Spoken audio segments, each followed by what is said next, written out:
170회 국회 임시의 제1차 외교통일위원회. 현재 일본 언론 보도에 따르면 8월 2일 각의에서 한국을 수출 허가 신청 면제 대상에서 제외하는 결정이 이루어질 가능성이 큰 것으로 보입니다. 국민들이 말하는 국회의 국산화, 보여주기식 휴가 반납. 국민들은 일제 불매 운동과 함께 국회와 정치도 국산화해야 한다고 말씀하시고 계십니다. 자유한국당은 자신들을 향한 것은 아닐지 한 번쯤 자성해 주시기 바랍니다. 문재인 정권이 지지율 관리에 혈안이 된 사이 외교 안보뿐만 아니라 경제까지 무너지고 있는 것입니다. 청와대나 정부가 방향을 잃고 한마디로 멘붕 상태에 있는 것 아닌가 이렇게 보입니다.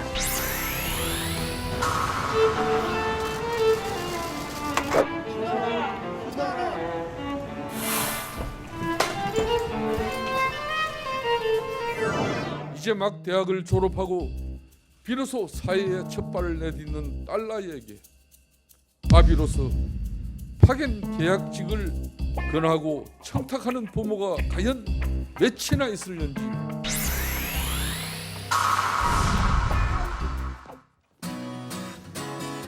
예, 7월 30일 조금 더 젊어진 정치부회 시작하겠습니다.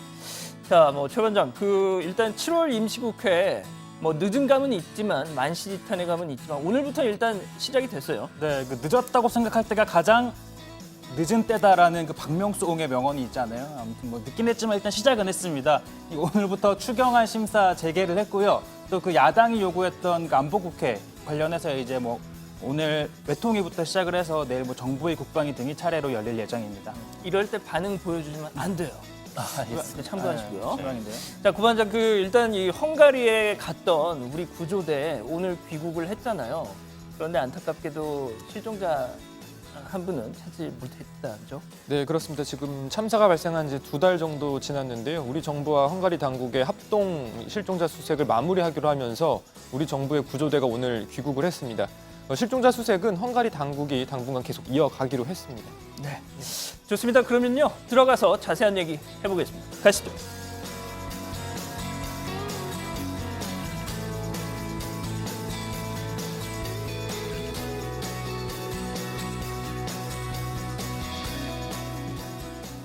예, 이제 본격적으로 얘기를 해보겠습니다. 어제 방송 못 보신 분들 위해서 다시 한번 안내 말씀을 드립니다.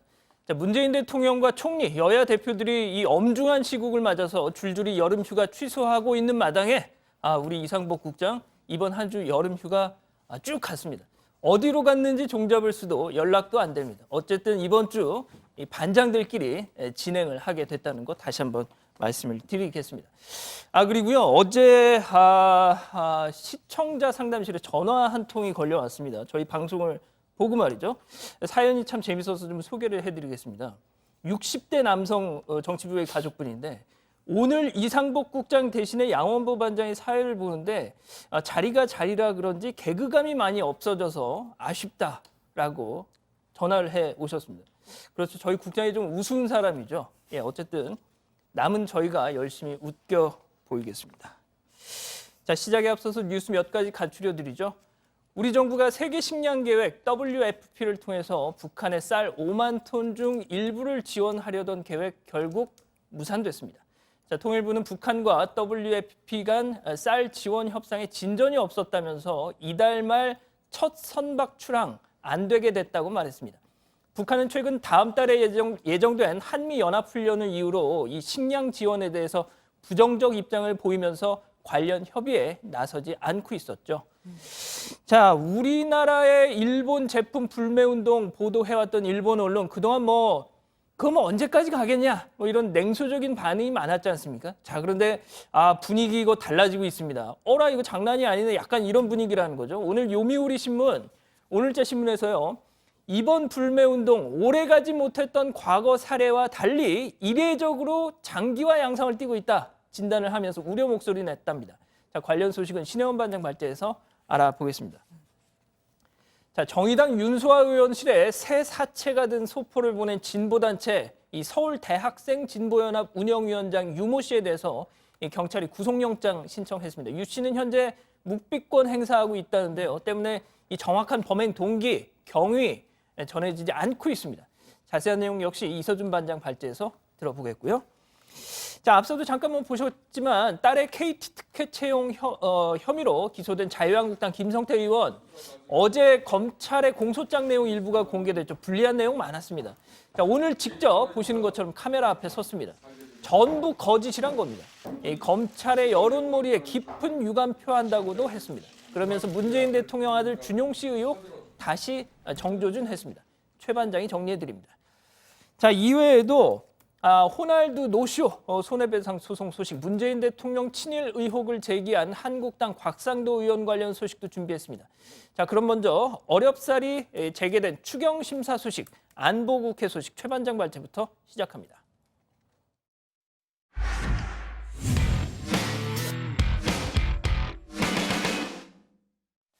자, 여야 합의로 7월 임시국회 오늘부터 정상화됐습니다. 추경안 심사 재개됐고 한국당과 바른미래당이 요구했던 안보국회도 상임위별로 가동이 됐습니다. 자, 여야는 이틀 뒤 본회의에서 이 추경안 처리하기로 합의했죠. 하지만 한국당이 이 선심성 예산 대폭 삭감하겠다 현미경 심사 예고해놔서 과연 이틀 안에 여야 합의가 가능할까 이런 우려도 나오고 있습니다. 오늘 최 반장 발제에서 관련 소식 짚어보겠습니다. 네, 여야가 8월 1일 본회의를 열기로 했죠. 이 법안을 처리하기 위해 본회의가 열리는 건 4월 5일 이후 118일 만입니다. 이 국회가 정상화된 건 반가운 소식입니다만 갑자기 너무 바빠졌습니다. 여야가 100일 넘게 싸움만 하다가 이 여론에 떠밀려서 의사 일정에 합의하다 보니 시간이 촉박해 보이는데요. 자, 이틀 뒤 본회의에서 이 추경안과 민생 법안을 처리하기로 했습니다. 그리고 일본의 경제 보복 철회를 요구하는 결의안, 그리고 러시아의 영토 영공 침범과 일본의 독도 망언을 규탄하고 중국의 한국 방공 식별구역 진입에 유감을 표명하는 결의안도 채택하기로 했죠. 자, 이 가운데 상임위를 통과한 건 수출 규제 철회 요구 결의안이 하나뿐입니다. 나머지는 오늘 내일 추경 심사와 함께 상임위에서 논의를 마쳐야 한다는 건데요. 그러니까 국회가 시간이 없어요, 시간이. 지금이 30일 5시 20분 아시겠어요? 20대 국회가 역대 최악이라는 질책을 벗어나려면 밤낮을 잇고 법안 처리에 매달려도 부족한 시간입니다. 여야 모두가 24시간이 모자랄 정도로 이번 국회 남은 기간 동안 최선을 다해 일하는 국회를 만들기에 함께 노력했으면 좋겠습니다. 자, 말 맞다나 24시간이 모자라는 상황이죠. 자, 추경은 당초 정부가 제출한 6조 7천억 원의 이 수출 제한 조치에 대응하기 위한 2,700억 원이 더해져 총 7조 원 규모를 심사해야 합니다. 그나마 1차 감액 심사는 마쳤기 때문에 증액 심사와 추가 감액 심사를 거친 뒤 소위에서 의결을 하면 되는데요. 자, 그러나 이 과정도 순탄치 않을 것으로 보입니다. 한국당은 원안대로는 절대로 통과시킬 수 없다는 입장입니다. 무리하게 빚내는 추경, 또 국가와 국민 경제에 도움이 안 되는 엉터리 추경이기 때문에 반대해 왔습니다. 산불, 포항지진 피해 지원은 확실히 확대하겠습니다. 안전한 수돗물 예산 등 안전 예산은 추가하겠습니다. 현금 살포성 복지 예산 등에 대해서는 저희가 대폭 삭감하겠다는 말씀 드리겠습니다. 자, 그러니까 안 그래도 나라 국간이 어려운데 선심성 사업에 쓰고자 빚을 내서 추경을 하려는 데는 동의할 수 없다는 겁니다.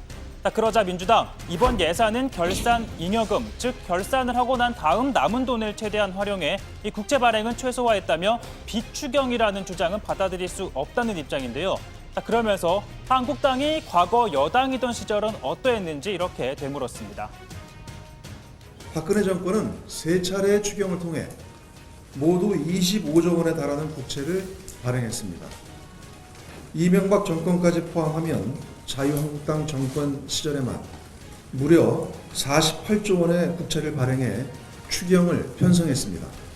근거 없는 나라빚 타령 이제 그만하시고 추경의 조속한 처리에 힘을 모아주기 바랍니다.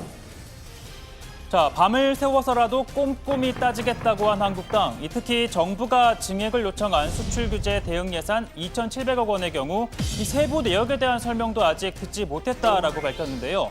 이 대부분 추경 요건에 맞지 않는 예산이라며 이 심사 과정에서 납득이 안 되면 여야 합의도 지킬 수 없다고 압박했습니다. 정부에서 제출할 자료를 제대로 제출해서 설명을 하지 않는다면 8월 1일 날 본회의에서 추경 처리를 못할 수도 있다는 그런 점을 분명히 말씀을 드립니다. 그러나 민주당은 가까스로 여야가 추경과 안보의 빅딜을 이뤄낸 상황에서 이 약속한 날짜에 추경안을 처리하지 못한다면 그 상황 자체가 납득할 수 없는 일이 될 것이라고 맞섰습니다.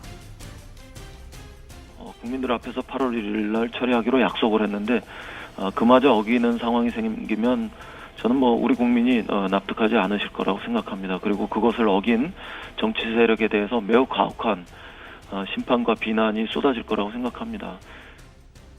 자유한국당과 바른미래당이 요구했던 안보국회는 오늘부터 시작됐습니다. 이 강경화 외교부 김현철 통일부 장관이 출석한 외통위에서는 이 북한의 탄도미사일 발사, 그리고 러시아 군용기의 영공 침범, 이 미국의 방위비 분담금 증액 등 안보 현안을 놓고 야당 의원들의 질타가 이어졌는데요. 자, 그리고 내일은 국방위와 운영위에서 현안 질의가 열립니다. 자, 이렇게 국회가 정상화되고 특히 일본의 화이트리스트 배제 결정이 임박해오자 휴식을 취하며 재충전하려 했던 여야 지도부 모두 휴가를 반납했습니다. 자, 민주당 이해찬 대표는 기자 간담회를 갖고 일본에 대한 대응을 비롯해 이 정치 현안 등에 대한 입장을 밝혔습니다. 자, 그리고 어제부터 일주일 동안 휴가에 들어가려고 했던 한국당 황교안 대표, 오늘 국회에 나와 직접 당내 대책특위 회의를 챙겼습니다. 국내 대책 마련과 외교전을 통한 국제사회의 지지 확보 노력에 최선을 다하겠습니다. 그동안 청취한 현장 의견과 당정청 논의사항을 포함한 종합대책을 준비를 하도록 하겠습니다. 한일 관계를 돌이킬 수 없는 파국으로 몰고 가는 치명적 행위가 될 것임을 일본 아베 정부에 엄중히 경고합니다. 파국으로 가는 상황을 막기 위해서 정부가 할 수 있는 모든 노력을 다해 주시길 바랍니다. 네, 오늘 발제는 이렇게 정리하겠습니다. 번갯불 추경 심사 안보국회 본격 가동입니다. 자, 일단 어제 여야가 합의를 하면서 오늘부터 본격적인 7월 국회 문이 열렸습니다. 합의대로 8월 1일 본회의에서 이 추경안 처리된다면 이 정부가 안을 제출한 지 99일 만이네요. 이걸 다행이라고 해야 될지 역대 최장 기록이 107일이었는데 그거에 비하면 그래도 좀 나았긴 하지만 이걸 다행이라고 해야 될지 모르겠습니다. 자, 어쨌든 오후부터 본격적인 추경 심사가 진행이 됐죠? 네, 그렇습니다. 예결위 간사들이 오후 3시부터 회의를 소집해서 추경안 심사를 재개했습니다. 앞서 1차 감액 심사는 마친 상태이기 때문에 증액 심사와 추가 감액 심사를 거친 뒤에 소위를 열어 의결하는 절차를 남겨두고 있습니다. 민주당은 이미 늦은 만큼 조속히 원안대로 처리해야 한다라고 요구했습니다. 그러나 한국당은 재난 추경은 확대하겠지만 현금 살포성 예산은 대폭 삭감하겠다는 입장입니다. 또 일본 수출 규제에 대응하기 위한 예산에 대한 자료가 부실하다면서 8월 1일 본회의에서 처리할 수 없다며 단단히 벼르고 있는 그런 모양새입니다. 간사단 회동에서 김재원 예결위원장도 구윤철 기재부 차관에게 일본의 화이트리스트 배제는 당장 벌어질 일인데 그걸 막겠다고 연구 용역 2,700억 원을 투자해 주면 대응이 가능한 것처럼 선전하는 것은 잘못이다라고 말하기도 했습니다. 자, 일단 오늘 안보국회가 열리긴 했습니다. 일단 외통위가 먼저 열렸는데 강경화 외교부 장관 그리고 김현철 통일부 장관 출석했어요. 강경화 장관이 상당히 가시방석이었다면서요. 네, 야당이 이 각종 외교안보 문제 쏟아지는데 이 강경화 장관 존재감을 보여주지 못하고 있다면서 비판의 목소리를 높였습니다. 정병국 바른미래당 의원은 한일 문제의 다방면의 대화가 필요한데 외교장관 활동이 보이지 않는다면서 정부가 강제징용 판결에 제대로 대응하지 못하다가 일본이 보복 조치를 내리고 나서야 좀 허둥지둥 행동을 취하고 있다 이렇게 지적했습니다. 유기준 한국당 의원도 러시아 군용기가 우리 영공을 침범한 것은 처음인데 왜 NSC를 열지 않고 은근슬쩍 넘어가려 한 건지 이해할 수 없다고 비판했는데요. 여당 내에서도 외교부가 더 적극적 자세를 취해주길 요구하는 목소리가 함께 나왔습니다.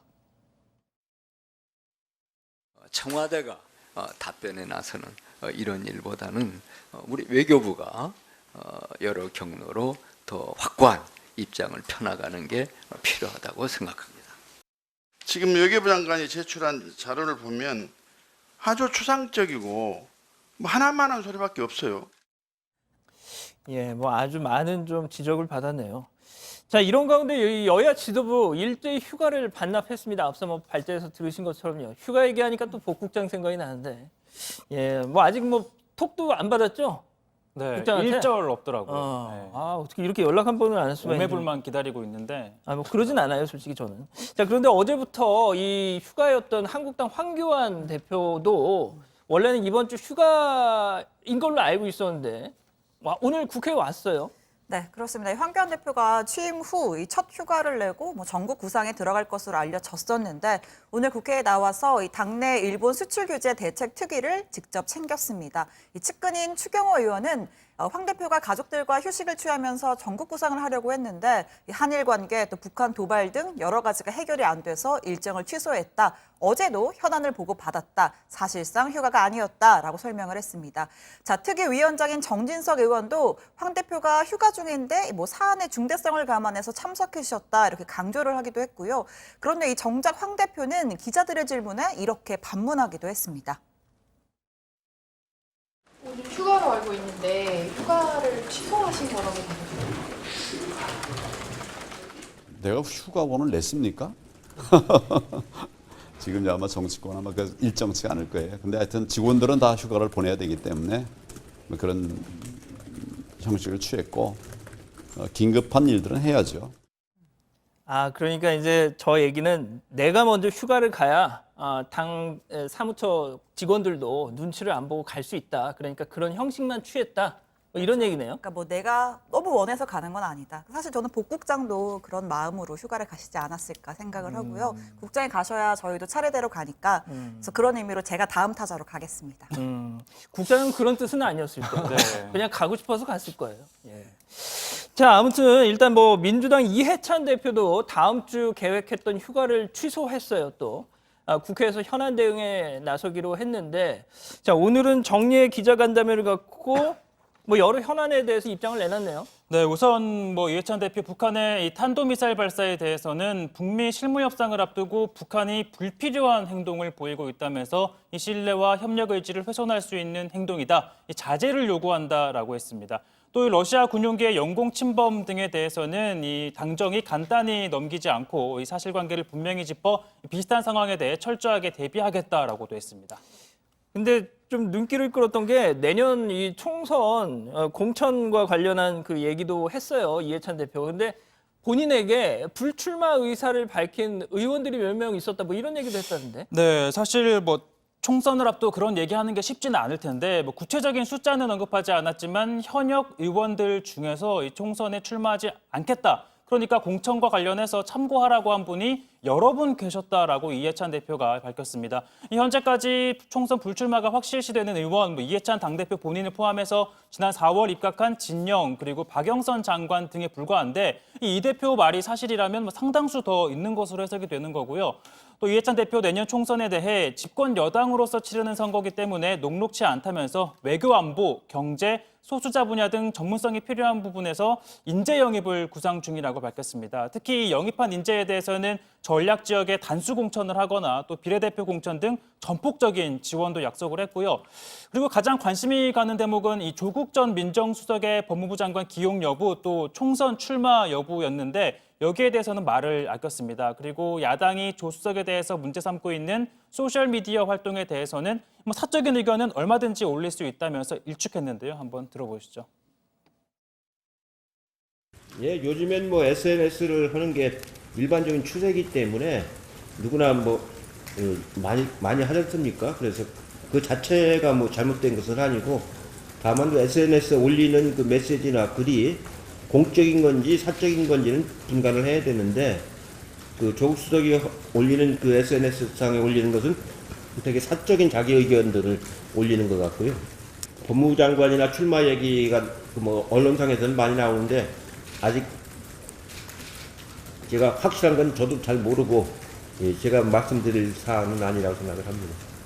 아까 뭐 이 다선 그 어떤 불출마 예상이 뭐 이렇게 의사를 타진했다는 의원들 얘기를 아까 했는데 이 대선 중진 그 다선 중진들은 아무래도 뭐 이래저래 좀 눈치가 많이 보이긴 할 겁니다. 자, 그리고요. 어제 이 공소장 내용이 공개가 되면서 상당히 그동안 뭐 자신의 이 혐의 없음을 주장했던 자유한국당 김성태 의원 상당히 좀 곤혹스러운 좀 입장이었는데 오늘 역시 기자회견을 하고서 억울함을 호소를 했어요. 네, 그렇습니다. 일단 이 검찰은 2011년 3월 김성태 의원이 서유열 전 KT 사장에게 딸의 이력서가 담긴 봉투를 직접 전했고 이 딸이 체육 스포츠학과를 나왔는데 이 KT 스포츠단에서 일할 수 있는지 알아봐 달라면서 청탁을 한 것으로 보고 있습니다. 검찰은 이후 김 의원의 딸이 계약직으로 뽑힌 것으로 보고 있고요. 또 이듬해 정규직 입사 과정에서도 지원서를 접수 마감 한 달 뒤에 내는 등 부정한 절차를 통해서 합격한 것으로 보고 있습니다.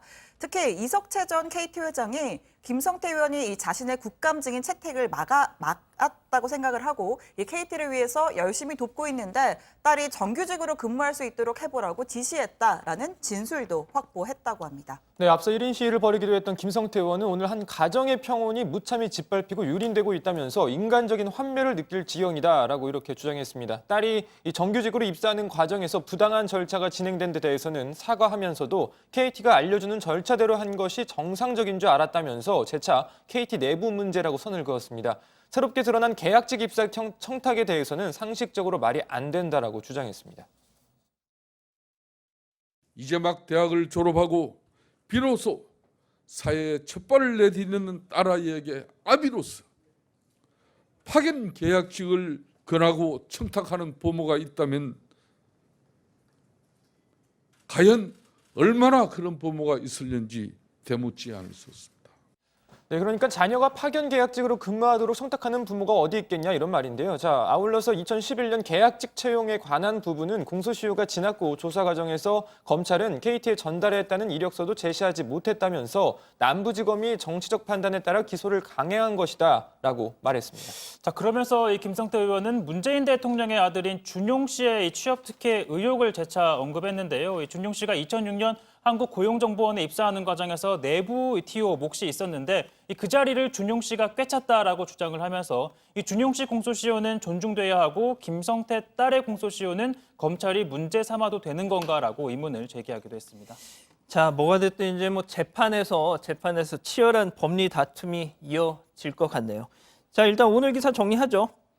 안보국회 돌입 추경 심사도 재개 이렇게 정하겠습니다. 다음은 신혜원 반장 발제입니다.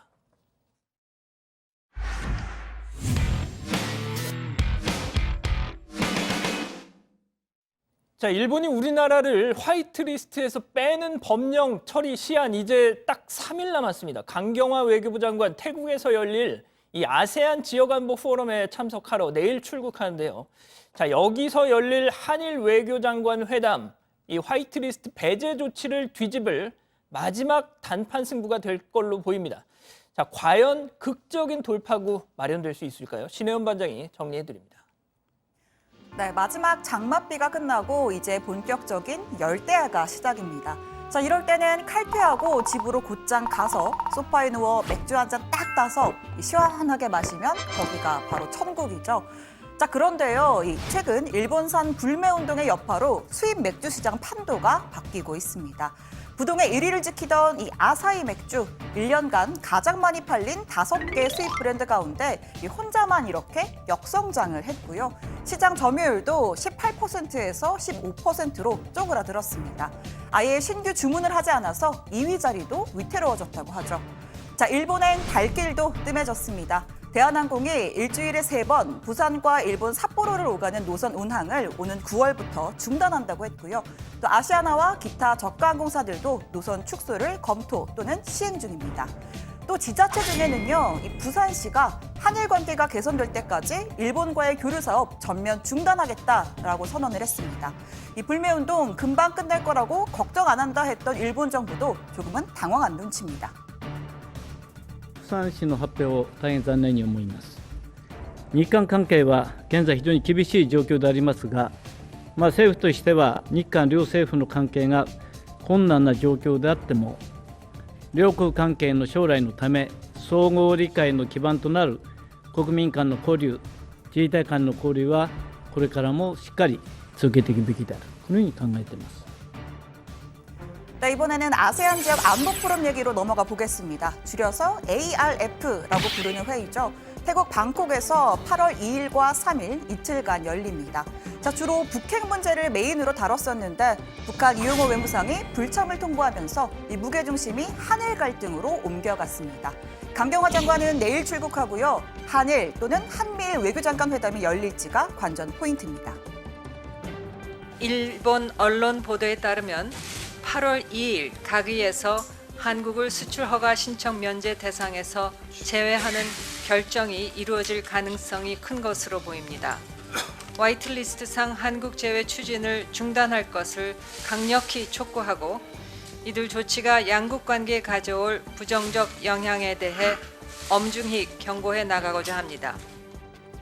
자, 그런데 일본 화이트리스트 가기 통과 직전 어쩌면 마지막 기회인 외교장관 회담에 대해서 여전히 확답을 주지 않고 있습니다.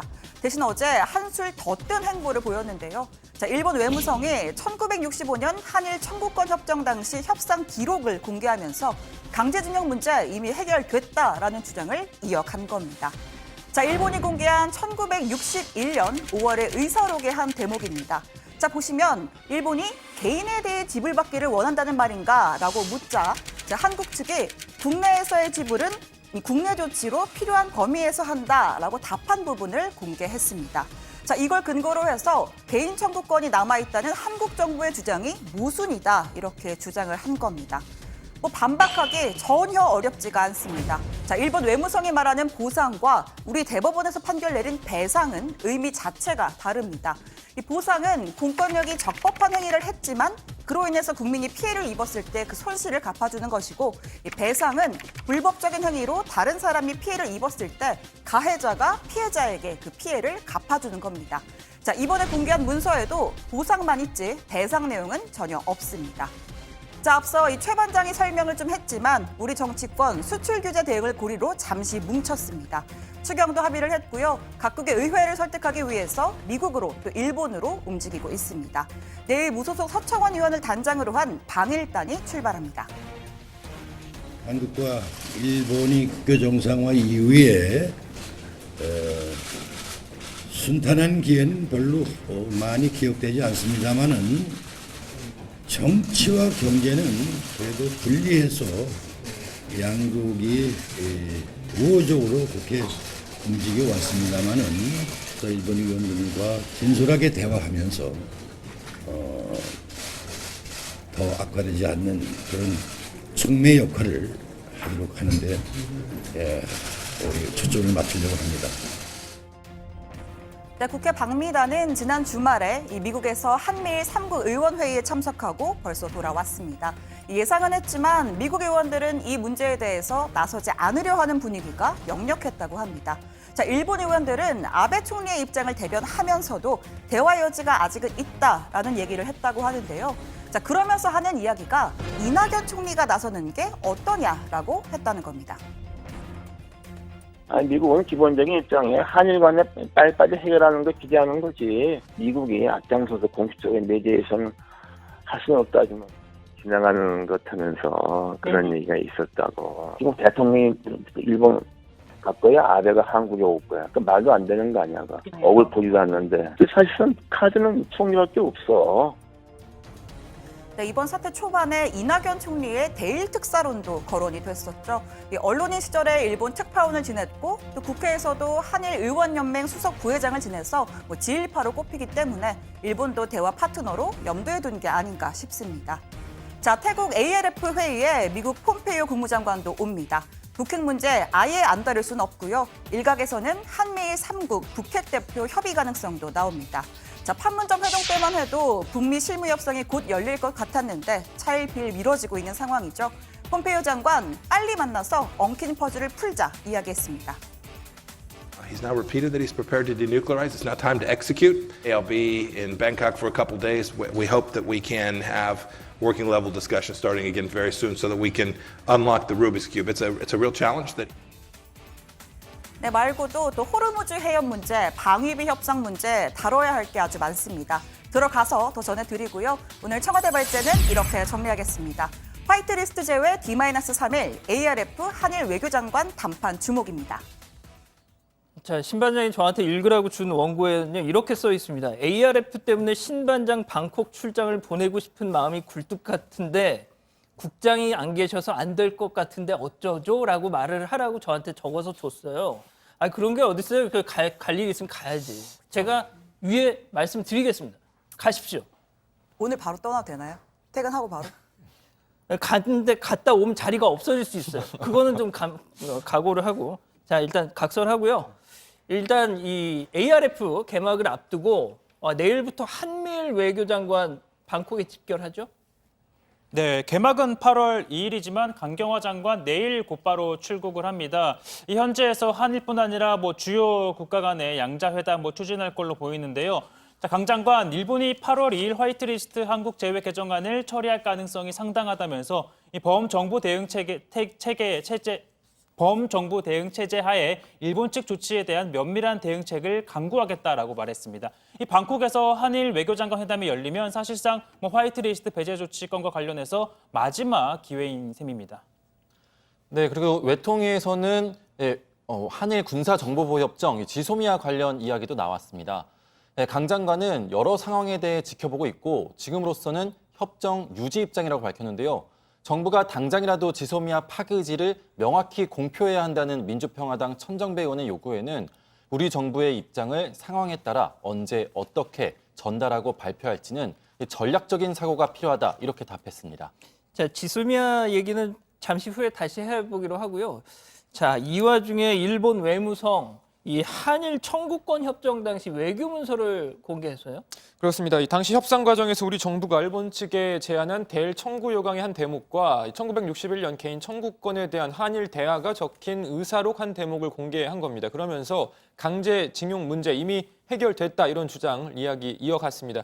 답은 간단합니다. 이미 우리 언론도 여러 차례 분석 또 설명을 했는데요. 보상과 배상을 호도하는 겁니다. 실제 일본이 공개한 외교 문서에서도 보상만 다루고 있기 때문에 배상이 끝난 문제라는 주장의 근거는 될 수가 없습니다. 자, 그런데 6년 전부터 일본 정부가 우리 정부의 이 강제징용 판결, 이 압박을 한 정황이 담긴 우리 문서, 우리 외교부 문건도 지금 공개가 됐죠? 네, 그렇습니다. 2013년 9월 주 일본 대한민국 대사관이 작성한 외교부의 대외비 문건입니다. 이 당시 일본 외무성에서 양국 외교부 국장급이 만났는데요. 자, 일본 신일철주금 배상 판결에 불복해서 재상고한 지 한 달가량이 지났을 시점입니다. 자, 일본 측의 이하라 주니치 국장, 강제징용 피해자 판결 문제에 대해서 한국 측이 적절히 대응해줬으면 한다라고 요구를 하고요. 자, 이어서 이 문제가 컨트롤할 수 없는 심각한 문제로 발전할 가능성도 있다라면서 일종의 경고성 멘트를 합니다. 이 사실상 판결 관련 압박이고 보복 조치까지 있을 수 있다는 걸 시사한 정황입니다. 자, 이하라 주니치, 이하라 주니치. 좀 이름이 좀 귀에 익은데? 사실 제가 얼마 전에 소개를 한 적이 있었는데 그 스위스 제네바에서 WTO 일반이사회 소식 전해드렸잖아요.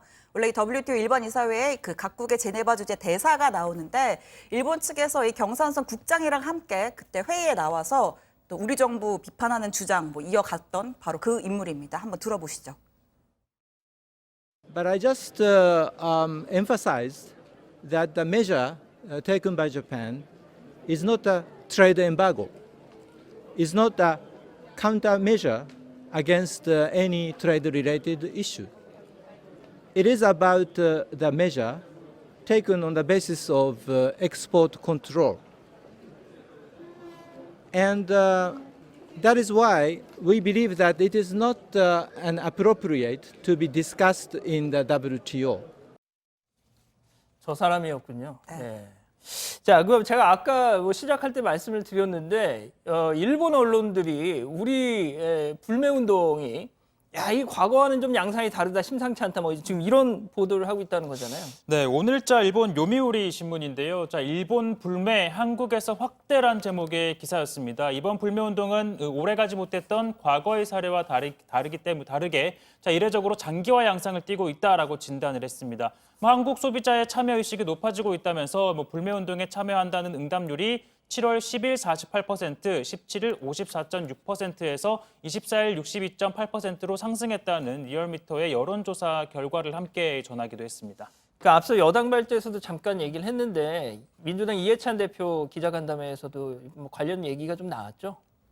네, 정치권에서 이 지소미아 관련 논의가 한창입니다. 정의당 심상정 대표, 민평당의 천정배 의원에 이어서 민주당 일본경제침략특위 위원장인 최재성 의원이 화이트리스트 배제 시 지소미아 연장 동의 못한다는 입장을 밝혔습니다. 근데 반대로 민주당 이해찬 대표는 신중하게 판단해야 할 문제라면서 다소 반대 입장인 것처럼 보였는데요. 한번 들어보시죠. 우리가 제공하는 것도 있고 일본이 우리한테 제공하는 것도 있고 좀 그렇습니다. 감정적으로는 이건 경제 교류도 제대로 안 하면서 군사정보 교류를 한다는 게 말이 되느냐 이런 또 주장도 있습니다. 그런 점들을 종합적으로 감안할 적에 좀 더 좀 신중하게 판단해야 될 문제라고 생각을 하고 있습니다. 네, 특히 이 당내에서 도쿄올림픽 보이콧 움직임이 있는 것과 관련해서는 이 대표 모처럼 아시아에서 올림픽이 개최가 되는데 거기에 당 차원에서 반대하거나 그러면 안 된다. 경제는 경제, 외교는 외교대로, 문화 스포츠는 문화 스포츠대로 병행해야 한다고도 말했습니다. 자, 뭐 국회 방미단의 보고도 있었지만 이 문제에서 미국은 사실상 뭐 적극적인 역할을 안 하고 있죠. 폼페이오 장관도 방콕에 가긴 가지만 개입 안 할 가능성 크고 이 대신 뭐 북미 실무 협상 재개 원한다 뭐 이런 정도 언급할 가능성이 있습니다. 또 미국이 가장 원하는 게 호르무즈 해협에 파병하는 거 뭐 그런 문제들 아니겠습니까? 그렇습니다. 이미 지난번에 볼턴 보좌관이 왔을 때 호르무즈 해협 연합체 관련 논의가 이뤄졌는데요. 볼턴 보좌관이 당시 한일 중재보다는 철저히 미국의 이익에 초점을 두고 우리 정부 인사들을 만난 거다 뭐 이런 이야기 나오고 있죠. 자, 오늘 강경화 장관은 외통위에서 미국은 호르무즈 지역의 안정을 위해 한국이 동참해 줄 것을 요구했고 우리도 그 논의에 동참했다라고 말했습니다. 회담 당시 강 장관 설명 들어보시죠. Thank you. We are of the same spirit, and also let me thank you for the leadership on beyond this region and the immediate region, but in other regions where there are challenges, where tension is arising, especially on the Strait of Hormuz. And I think your leadership in trying to keep things stable in that region has been very much appreciated, and we're very fully supportive of that as well. 그러니까 저때 이 뭐 한일 중재 때문에 온 줄 알았더니 지금 뭐 밝혀진 바로는 돈 얘기만 잔뜩 하고 갔다는 거 아니에요? 그렇죠. 뭐 볼턴 보좌관이 미국의 요구를 잔뜩 하고 갔다 뭐 이런 보도가 나왔는데 또 오늘 이런 보도도 있었습니다. 자, 미국 백악관이 한국의 방위비 분담금을 50억 달러로 요구하기로 잠정 결정했다. 이런 보도가 나왔죠. 자, 지난주 볼턴 보좌관이 방한해서 한국에 이 증액 요구 전달하고 갔다는 겁니다. 자, 이에 대해서 청와대 핵심 관계자 이 면담에서 구체적인 액수는 언급하지 않았다라고 설명을 했는데 다시 말하면 증액 요구를 하긴 했다는 것으로 풀이가 되고요. 또 강경화 장관은 오늘 외통위에서 합리적인 수준의 공평한 분담금을 향해서 서로 협의해 나간다는 공감이 있다라고만 답변을 했습니다. 자, 그리고 조금 전에 들어온 소식인데요. 문재인 대통령이 이 대통령 별장이 있는 곳이죠. 경남 거제 저도에 방문했다고 하는데 뭐 관련 소식 들어온 거 있습니까? 네, 문 대통령이 오늘 저도에서 이 국민 100여 명과 함께 이 섬을 탐방하는 행사를 가졌습니다. 네, 지금 아이에게 또 꽃다발을 받는 장면도 나오고 있는데 이 원래 저도가 대통령의 휴양지로 일반인의 출입을 제한했던 곳인데 올해 9월부터 이 시범 개방하는 것을 공식화하는 행사였습니다. 자, 문 대통령 저도를 국민에게 돌려드리겠다는 대선 공약을 지킬 수 있어 기쁘다라고 이야기를 했고요. 또 저도는 역사적 의미가 매우 큰 곳이다. 이 저도 일대 바다는 임진왜란 때 이순신 장군께서 첫 번째 승리를 거둔 옥포해전이 있었던 곳이다. 이렇게 강조를 하기도 했습니다. 자, 문 대통령 지난 12일에도 이순신 장군의 12척 배를 언급을 했었는데 이렇게 한일 갈등이 첨예해진 시점에 이 문 대통령이 연일 이순신 장군에 대해서 언급을 했다는 점도 눈길이 가는 대목입니다. 자, 그리고 일단 마크 에스퍼 신임 미국 국방장관이 8월 달에 방한을 한다고 하는데 역시 또 방위비 압박 가능성 얘기가 나오더라고요. 자, 일단 청와대 발제 정리하겠습니다. 화이트리스트 제외 D-3 한일 장관 담판 주목입니다. 다음은 이서준 반장 발제입니다.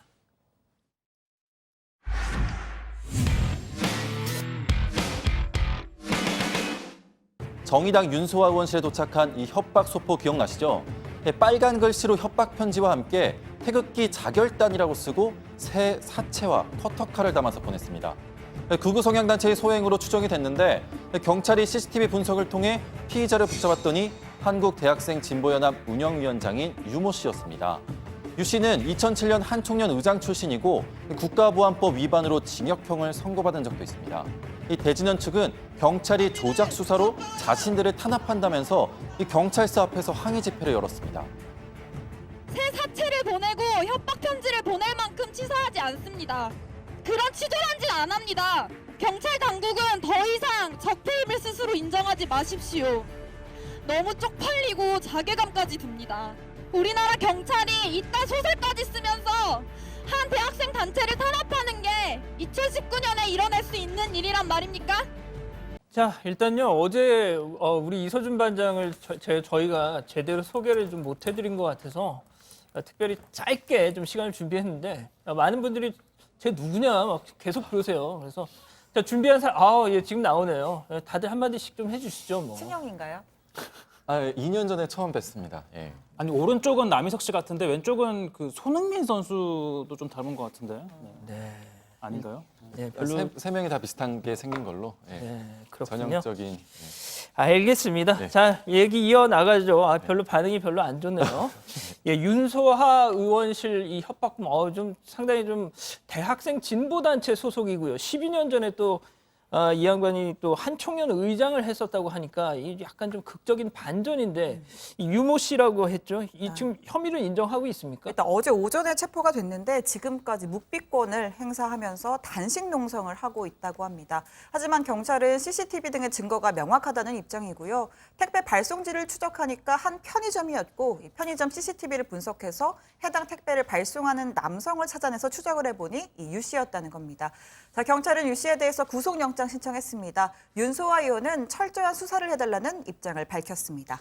네, 경찰은 극우단체의 소행인 것처럼 꾸며서 이 극우단체를 어떤 테러 집단 마냥 보이게끔 하려고 유 씨가 자작극을 벌인 것으로 의심을 하고 있습니다. 택배 속 편지를 보면 태극기 자결단이라고 자신을 소개하면서 자유한국당이 현 정부와 정의당을 비난할 때 주로 사용하는 좌파 독재, 민주당 이중대 등의 용어를 적기도 했는데요. 자, 윤소아 의원도 진보 대학생단체 활동가가 범인으로 붙잡혔다 이야기를 듣고 진짜냐 이렇게 되묻기도 했다고 합니다. 자, 대학생단체, 대학생 진보단체 연합. 여기서는 뭐 앞서 발제에서도 보신 것처럼 조작 수사다 이렇게 발끈을 하고 있는데 이 사람들의 주장이 근거가 있는 건가요? 네, 제가 그 기자회견 영상을 다 들어보긴 했는데요. 뭐 소설이다, 표적 수사다, 탄압이다, 또 뭐 거짓 정보를 흘렸다라는 주장들을 하긴 하는데 정작 근거는 없었습니다. 뭐 같은 길을 가고 있는 윤소아 의원에게 그런 테러를 할 리가 없다 정도가 뭐 제시한 근거 전부 같습니다. 뭐 기자회견 현장에서 몇몇 기자들이 이 조작 수사 근거가 뭐냐고 물었지만 뭐 현 상태에선 알 수 없다고 답했다고 하고요. 뭐 경찰은 뭐 터무니없는 주장이란 입장입니다. 뭐 조작하지도 않았을 뿐만 아니라 조작할 이유도 없다는 입장이죠. 이 대진연이라는 단체 어떤 단체인지 최 반장이 좀 설명 좀. 네, 뭐 이름 그대로 이제 대학생 진보 단체들의 연합을 뭐 표방하고 있는 건데요. 잘 아시다시피 뭐 일례로 지난해 김정은 위원장 서울 방문을 환영한다면서 기자회견을 열었던 백두칭송위원회도 역시 이 연합회 소속 단체이기도 합니다. 또 김정은 위원장 연구 모임을 만들고 이 김 위원장 환영 현수막을 걸고 뭐 행사를 열기도 했었고요. 이 김 위원장이 모두의 예상을 깨는 파격적인 발걸음을 내딛는다고 칭송을 하는 등 뭐 친북 성향의 단체로 알려져 있습니다. 나경원 한국당 원내대표 의원실을 점거 농성하고 또 김무성 의원 사무실 항의 방문하기도 했었는데요. 또 최근에는 일본 후지TV 서울지국과 미쓰비시 한국 사무실에서 기습 시위를 벌이기도 했습니다. 자, 이 다른 이슈도 좀 짚어보겠습니다. 나경원 자유한국당 원내대표가 우리 공화당은 자연스럽게 정리될 것이다 이런 얘기를 했었지 않습니까? 오늘 우리 공화당 반응이 나왔네요. 네, 그렇습니다. 나경원 원내대표가 우리 공화당과는 당대당 통합이 아니라 그 존재가 미미해져서 자연스럽게 정리될 것이다라고 하면서 우리 공화당보다는 바른미래당과 먼저 논의를 해야 한다 이렇게 말했는데요. 자, 우리 공화당이 보수우파 국민을 조롱하는 배신의 상징 나경원 자유한국당 원내대표라고 반발하는 농편을 내놨습니다. 배신을 거듭하다가 보수우파 국민들에게서도 외면받는 자유한국당의 암울하고 답없는 미래를 스스로 말한 듯합니다. 이미 빈사 상태의 시체나 다름없는 자유한국당이 역사 속에서 당의 존재가 미미해져 자연스럽게 정리될 날이 곧 올 것입니다. 인지연 대변인 얘기는 이 귀에 쏙쏙 박히는 것 같아요. 아주 그렇습니다. 예. 최근 들어서 근데 이제 우리 공화당 지지율이 조금 상승세였잖아요. 자신감 같은 게 보이는 것 같아요. 네, 그에 반해서 뭐 한국당은 좀 하락세를 보이고 있는데요. 뭐 우리 공화당은 정당 지지율 조사에서 이름을 올리지도 못하다가 뭐 최근 들어서는 2%를 넘기기도 했습니다. 지금 화면에 보이시는 이 여론조사는 7월 셋째 주 여론조사인데요. 뭐 조사 결과에 그때부터 계속 이름을 올리고 있습니다. 한국당이 공화당과 연대해야 한다 이런 얘기들까지도 나오는 배경인데 홍문종 우리공화당 공동대표도 이 나경원 원내대표가 가소롭다 이렇게 맞받아쳤습니다. 나경원 의원 어쩌고 저쩌고 하는 참 가소로운 일이다. 저는 그렇게 생각하고요. 아마 크게 후회하게 될 것이다. 그래서 한국당에서 저희를 엄청 무서워합니다. 저희한테 찍힐까 봐요. 아마 오늘 우리가 나경원 대표에 대해서 뭐라고 얘기했다 이거 알려주면 아마 더욱더 그 양반들을 몸조심하고 입조심하지 않고 그런다는 얘기였는데 그럴수록 우리가 자중자애하고요. 그럴수록 사실 우리의 영향력이 크다는 거 여러분 잊지 마시고. 우리 공화당의 자신감이 정말 충만했네요. 자, 이 얘기도 좀 해보겠습니다. 총선 국면이 가까워지니까 죄송합니다. 김승환 이 전북 교육감 있지 않습니까? 이 교육부의 상산고 이 자사고 유지 결정을 교육부가 했는데, 자 이것에 대해서 차도 살인이다. 이런 입장을 내놨어요. 네, 그러니까 다른 사람의 칼을 빌려서 사람을 죽인다 뭐 이런 뜻인데, 자 교육청의 자사고 취소 결정을 교육부가 뒤집을 수 있도록 한 법조항이 박근혜 정부 때 생겼는데 이 조항을 이용해서 이 전북교육청의 상산고 자사고 취소 결정을 지금 교육부가 막았다 이런 이야기입니다. 라디오 인터뷰도 했는데요, 한번 들어보시죠. 박근혜 정권의 칼을 빌려서 네, 그렇습니다. 일을 시행했다. 그래서 차도 살인이다. 네, 그렇습니다. 그러니까 한마디로 부끄러운지를 모르는 겁니다. 최소한의 수호심도 없이 마치 남의 칼을 자기 칼이냐 써버리지 않습니까? 아니 근데 뭐 앞 정부에서 문제가 없었던 거라면 당연히 그 다음 정부로 계속 이어지는 건 자연스러운 건데. 이어질 수 있는 것이죠. 그런데 앞 정부가 장관의 동의권 규정을 둔 그 의도가 있지 않습니까? 그 의도는 자사고를 폐지시키지 못하도록 하겠다 하는 그 의도입니다. 나쁜 의도죠. 그렇군요. 오늘 국회 발제 정리하겠습니다. 오늘 제목은요. 호날두 노쇼 사기 혐의 고발 경찰 수사 착수로 하겠습니다. 다음은 고석승 반장 발제입니다. 들으신 이 곽상도 의원 의혹 제기, 제가 한국당 나경원 원내대표도 최근에 비슷한 얘기를 한 걸 들은 기억이 나는데 말이죠. 네, 라디오 인터뷰에서 그런 얘기를 했었는데요. 지난주 라디오 방송에서 나경원 원내대표 정부 여당이 이른바 친일 프레임만 빠져 있다고 주장을 했습니다. 그때 친일파 후손은 한국당엔 거의 없고 민주당에 많다는 발언이 논란이 됐는데 그 발언을 하면서 문재인 대통령 이야기를 함께 꺼낸 겁니다. 나경원 원내대표는 문재인 대통령도 친일파 후손의 재산 환수 소송, 국가를 상대로 한 재산 환수 소송 변호사도 하셨더라 이렇게 얘기를 하면서 아마 우리 쪽 의원이 그랬으면은 지금 그분은 친일파로 매장돼서 뭐 국회의원 출마도 못했을 것이다 이렇게 얘기를 했습니다. 네, 뭐 다른 소송이 있는 게 아니라면 나경원 원내대표 역시 곽상도 의원이 말한 김지태 씨 유족의 상속세 관련 소송을 뭐 말하려 했던 것 같은데요. 자, 이걸 재산 환수 소송이라고 잘못 얘기를 한 겁니다. 이 상속세 취소 소송과 재산 환수 소송은 분명히 다른 건데요. 이 중앙일보 보도에 따르면 이후 나경원 원내대표는 기자의 관련 질문에 착각을 하고 잘못 말한 부분이 있다라고 해명을 하기도 했습니다. 앞서 발제에서도 얘기를 했지만 청와대 민주당 대응할 필요조차 느끼지 못한다 뭐 이런 입장이죠. 네, 청와대 관계자는요. 사실에 근거하지 않은 주장이고 대응할 가치를 못 느낀다라고 밝혔습니다. 그리고 민주당 그 당내에서 일본 경제침략 대책 특별위원장을 맡고 있는 최재성 의원도 이 관련 주장에 대해서 그건 저희가 따로 언급하지 않아도 되는 이미 철진한 문제라면서 이 국민이나 언론이 다 알아서 처리했던 문제라고 말했습니다. 자, 일단 뭐 오늘 기사를 정리를 하겠습니다. 일단 제목은요. 앞서 이제 발제에서 보셨던 이 헝가리 참사 구조대 귀국, 수색은 지속 이걸로 정리를 하겠습니다.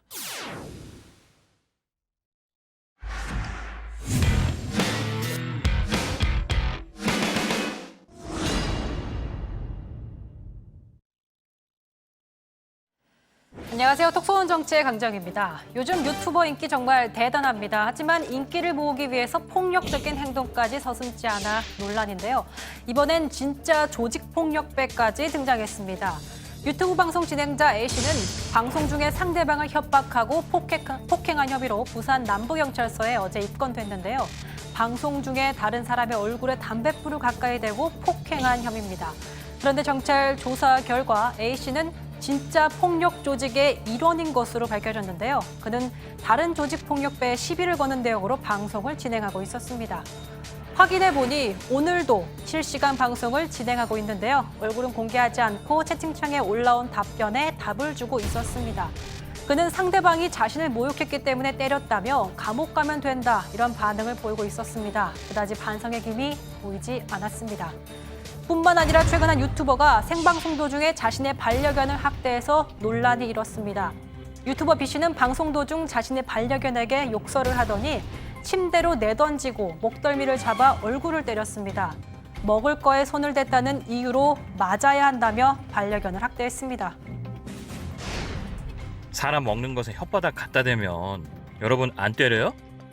태양아, 너 이리 와봐. 왜 그래? 이상한 짐승이네.